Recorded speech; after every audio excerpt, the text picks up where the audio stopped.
Steel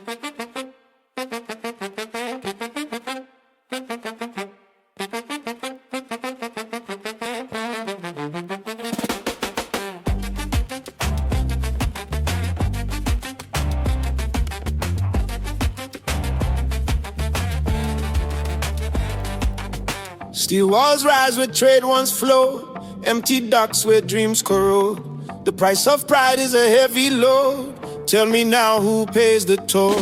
Walls of the world, they keep us apart. Greed in the veins, no love in the heart. Tariffs climb while the people fall. Who builds these walls?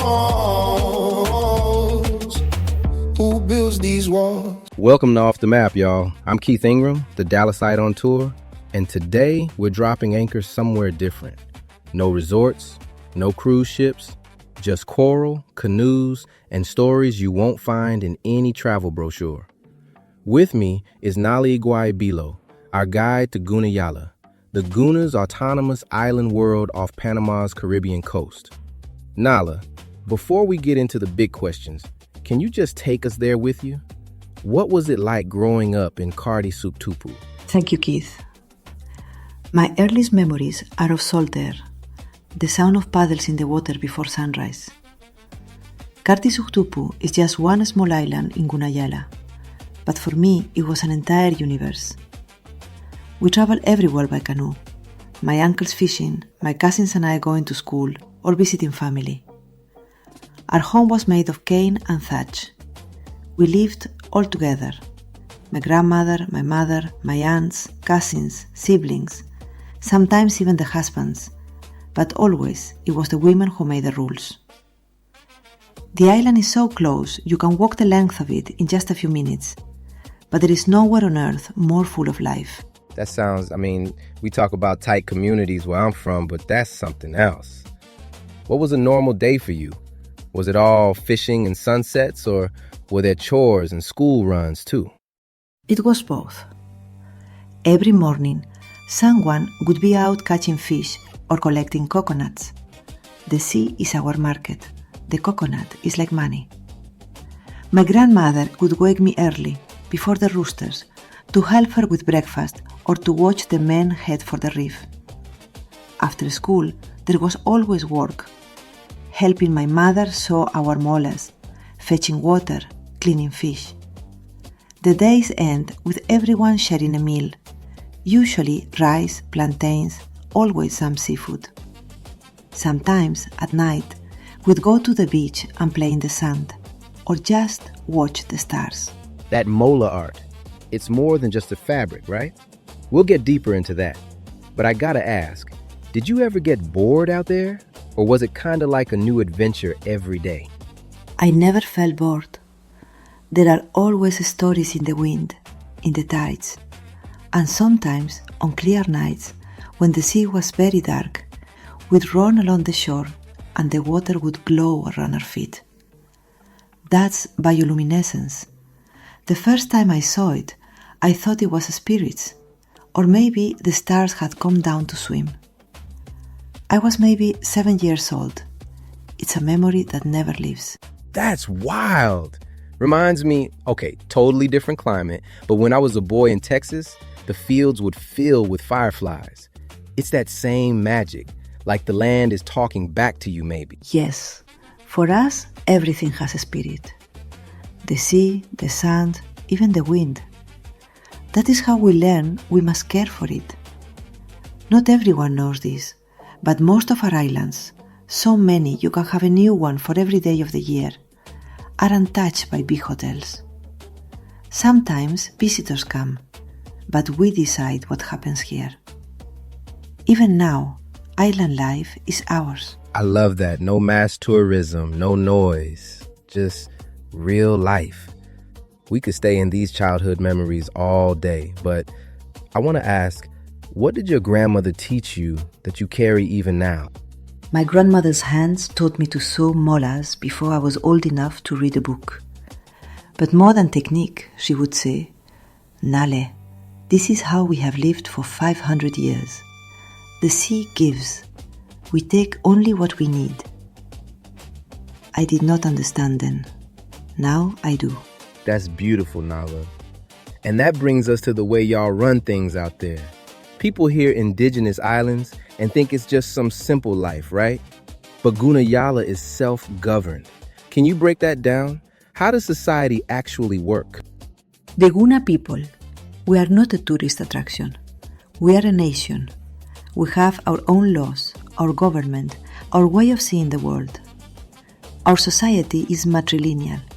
Lineage, inheritance, even where you live, it all comes from the woman's side. When a man marries, he moves in with his wife's family. Women are the keepers of tradition, the creators of Mola art, the storytellers. Our leaders are called sahilas, and decisions are made in the Congress House, where everyone comes together. When Panama tried to take our way away in 1925, we fought back, we revolted, and we won. Since then, Panama recognizes Guna Yala as a comarca, our self-governed territory. That is not something you would read in most history books. A revolution. That's not just surviving, that's thriving, with your own rules. Let's come back to malas for a second. You said it's not just decoration. What do they mean to you? What did your grandmother's malas tell you? The Mola, the textile art on our blouses, it is not decoration, it is language. Every pattern tells a story or holds a memory. Some molas are geometric, echoing the twists of rivers or the shapes of sea creatures. Others show spirits from our cosmology, the giant turtle, the ancestral octopus, even the spirits that protect the wind. My grandmother made her first mola as a girl. Over her life, she created hundreds, each one different. When I hold her work, I hear stories she may not have spoken out loud. UNESCO has recognized the Mola as heritage, but for us, it is a bridge between past and future. That reminds me of my own grandma, honestly. Not the art part, but the way she'd weave stories at Sunday dinners. It's women who set the culture, even if the world sometimes acts like that's not the case. Where I grew up, telling stories was how we knew who we were. Yes, it is the same for us. Women shape the identity of the Guna. With every stitch in a mola, you are remembering an ancestor, or leaving a message for the next ones. Even the youngest girls learn which designs speak of the ocean, which ones hold the warning from the elders. It is art, but it is also resistance. When I teach visitors, I always say, the mola survives because we defend it. Our identity is in every thread. Makes me wish I could see one up close right now. I gotta say, I'm picking up something here. Respect. For the women, for the art, for autonomy. But lately, y'all are having to fight new battles, aren't you? Yes, today our enemy is not a government. It is the sea itself. The sea is rising. 2 of our islands, ones where families live for generations, are already lost. My own home may be next. I will be honest with you. I am scared. This is not politics for me. This is my family. This is my home. I think of my nieces who now live on the mainland, and they ask me all the time, Tia, will we ever see the island where you grew up? I do not have an answer. But I know that I have to teach them everything before it is too late. The patterns of the Mola, the songs, the laws of respect for the sea. Because soon, we may only have the memory. Damn, that hits hard. I mean, hearing it from you, it's not just about climate change headlines anymore. It's kids wondering if they'll ever see their own roots. What can folks listening do? Is there anything outsiders can do to help? What I ask is simple, but not easy. When I share Guna Yala with outsiders, I am not selling a vacation.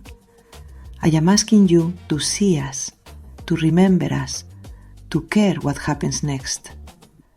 The Guna people, we are an example of self-governance, of defending identity even as the world changes. If you ever come here, come with respect. learn our stories, honor our laws, and do not forget us when the islands are gone.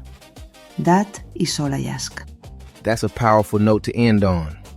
Y'all, if you listened this far, let what Nala said sink in. These islands might not last another lifetime, but the Guna story needs to. Nala, thank you for sharing it with us, truly. You made this place real for all of us. Thank you, Keith. And thank you to everyone listening for hearing not just my words, but what we are fighting for. That wraps us for this episode of Off the Map, folks. I hope you took something with you. Maybe a little wonder, maybe a little responsibility. We'll be back in 2 weeks with another voice from a place you won't find in a guidebook. Take care out there. Nala, it was an honor. Thank you, Keith. Goodbye to everyone. May you remember us. See y'all next time. Bye now. Smoke in the east, fire in the sand. Wars we fun with a trembling hand. Mothers cry, but who takes a stand? Prophets king in this broken land. Ships of fear sail through the night. Trading war in a twisted fight.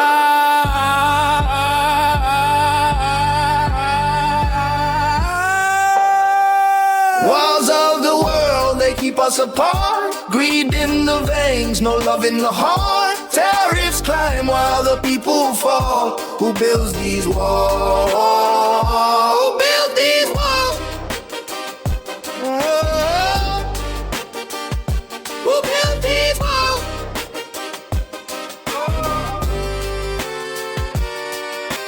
Neighbors close their doors so tight, hoard their gold and block the light. A world of mirrors, no one inside. When did we forget wrong from right? Who built these walls?